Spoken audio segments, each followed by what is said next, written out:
Vape é pior ou melhor do que o cigarro comum? No vídeo de hoje eu vou te contar as descobertas mais recentes sobre os efeitos dos cigarros eletrônicos na saúde. O que realmente acontece com o organismo de quem fuma vape? Depois de anos de uso, será que ele é tão perigoso quanto o cigarro tradicional? Finalmente a ciência está começando a ter essas respostas sobre o cigarro eletrônico. E tem uma descoberta sobre o vape que ninguém está falando, mas eu vou te contar até o final desse vídeo. O vape já virou um objeto comum para mais de 2 milhões de brasileiros. E pessoal, 17% dos estudantes de 13 a 17 anos já experimentaram cigarro eletrônico. O problema é que algo que foi criado para acabar com o fumo agora já faz parte da rotina dos jovens e do ambiente de bares e festas. Tem pessoas usando até dentro do metrô e em outros lugares fechados, onde é proibido fumar. Tá assim na sua cidade também? Comenta aqui se você fuma ou conhece alguém que usa vape. O que será que ele causa no longo prazo?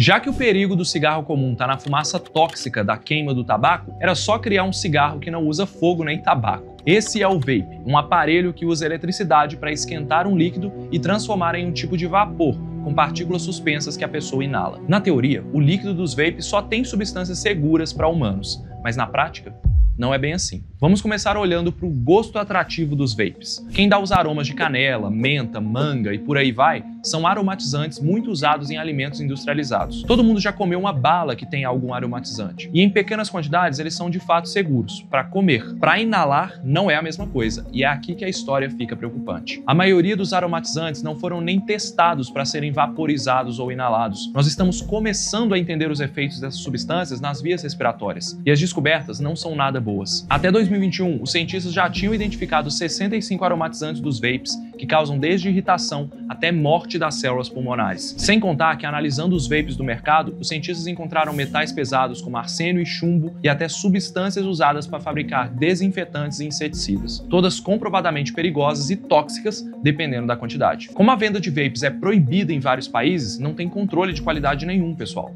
Ou seja, quem usa está inalando um líquido que pode ter qualquer coisa lá dentro. E quando esse líquido é aquecido, tanto as substâncias que deveriam estar ali, quanto as que não deveriam, acabam reagindo, formando novas substâncias, incluindo formol, acetaldeído e benzeno, que são cancerígenos, exatamente o que vemos no cigarro tradicional. Quando todas essas substâncias tóxicas entram no organismo, elas ferem diretamente o pulmão e as vias respiratórias. A lesão por si só já gera uma inflamação na hora, que é a resposta natural do corpo tentando reparar o dano e eliminar as substâncias tóxicas. Mas com o tempo, o pulmão, que é feito para captar oxigênio do ar, vira um campo de batalha contra as toxinas do vape. Na tentativa de se recuperar, através da inflamação, acaba aumentando o fluxo sanguíneo da região, gerando inchaço e estimulando a produção de muco, o que dificulta a passagem de ar nos pulmões. Essa inflamação persistente pode causar cicatrizes nos pulmões, a fibrose e até comprometer a capacidade respiratória de forma irreversível. E como o sistema imune está focado na inflamação, a pessoa fica mais vulnerável à pneumonia e outras infecções. Esse conjunto de complicações já tem até nome, é a EVALI, sigla em inglês que significa lesão pulmonar associada ao uso de vape ou cigarro eletrônico. Uma doença grave que surgiu junto com o vape e está ficando cada vez mais frequente. Eu sei que essa discussão sobre o perigo dos vapes às vezes parece uma implicância com uma escolha individual.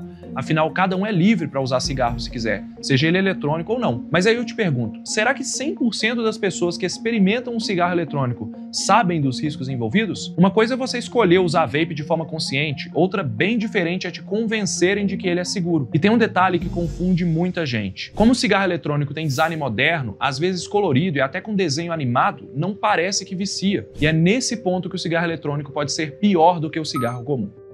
A maioria dos vapes vendidos por aí tem nicotina, que é justamente a substância viciante do cigarro. Eu sei que existem vapes sem nicotina, mas eu quero te alertar sobre esse absurdo aqui. Um estudo lá na Austrália viu que 60% dos vapes que se diziam livres de nicotina, na verdade tinham a substância lá. Então a pessoa pode se sentir tentada a experimentar, achando que não vai viciar, mas acaba caindo numa armadilha, porque tendo nicotina, o cigarro eletrônico também vicia da mesma forma, ou melhor, pode até viciar mais. Eu fiquei chocado quando eu descobri pela primeira vez que alguns vapes têm o que os cientistas chamam de sais de nicotina, que é uma nicotina modificada. Ela precisa estar nesse estado porque o vape é vaporizado e não necessariamente queimado. É assim que ela consegue ser absorvida pelo corpo. Mas os sais de nicotina são absorvidos de forma mais eficiente pelo corpo e, consequentemente, geram um efeito mais potente. Em termos práticos, eles viciam mais rápido. Tem até uma discussão de que os cigarros com sais de nicotina deveriam receber outro nome, mas o nome pouco importa. A verdade é que pouca gente fala que os sais de nicotina fazem com que você consiga colocar uma carga maior de nicotina em um mesmo volume. Se a gente compara um cigarro comum que tem no máximo 1 mg de nicotina e um maço de cigarro tem 20 cigarros, ou seja, 20 mg por maço, um único vape com o sal de nicotina pode ter até 900 mg. Se a pessoa fuma isso a cada 15 dias, é como se ela estivesse fumando 60 cigarros por dia. Olha que loucura! Nenhuma pessoa com décadas de dependência chega a fumar tanto. Fumar essa quantidade de nicotina seria impossível 15 anos atrás pelo volume de fumaça que a pessoa teria que tragar e do tempo que ela gastaria para fazer isso em um dia. Mas com o vape, pessoal, isso é possível. E essa é a novidade que eu preciso que vocês compartilhem. O que a gente vê é tecnologia e inovação sendo usadas a favor do vício para as pessoas terem acesso a cada vez mais nicotina de uma só vez. Triste, né? E depois que o vício aparece, não adianta dizer que é só parar de usar. O cérebro começa a depender da nicotina para funcionar. Como os sais de nicotina do vape são absorvidos mais rápido e em maior quantidade, a dependência aparece ainda mais rápido e de forma mais intensa do que o cigarro comum. Então não é só uma questão de querer parar, é enfrentar uma dependência química e emocional poderosa que exige muito mais do que apenas força de vontade, exige tratamento. Você aí que conhece alguém que usa cigarro eletrônico ou até mesmo já tem um em casa, o que você pode fazer para se proteger? Existe uma solução para o problema dos cigarros eletrônicos? Deixe seu like aqui e bora descobrir como agir frente aos perigos dos vapes. O Brasil é um dos vários países que tem uma política de tolerância zero aos vapes. É proibido fabricar, distribuir e vender cigarros eletrônicos dentro do país. Isso é ótimo, porque está alinhado com o que a ciência diz. Mas eu te pergunto, se o vape é proibido, por que ele está tão presente nas ruas? E pior, por que o consumo está aumentando? Não adianta ter uma lei que não funciona na prática, concorda comigo?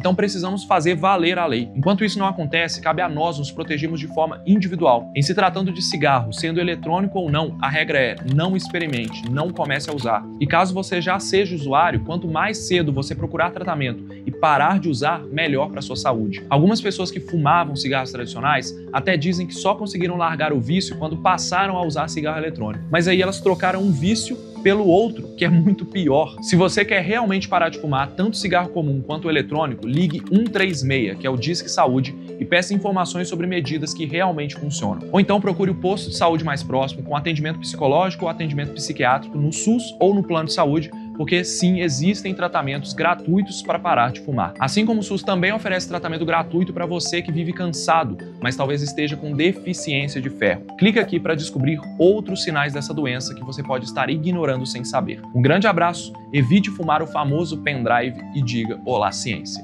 Tchau!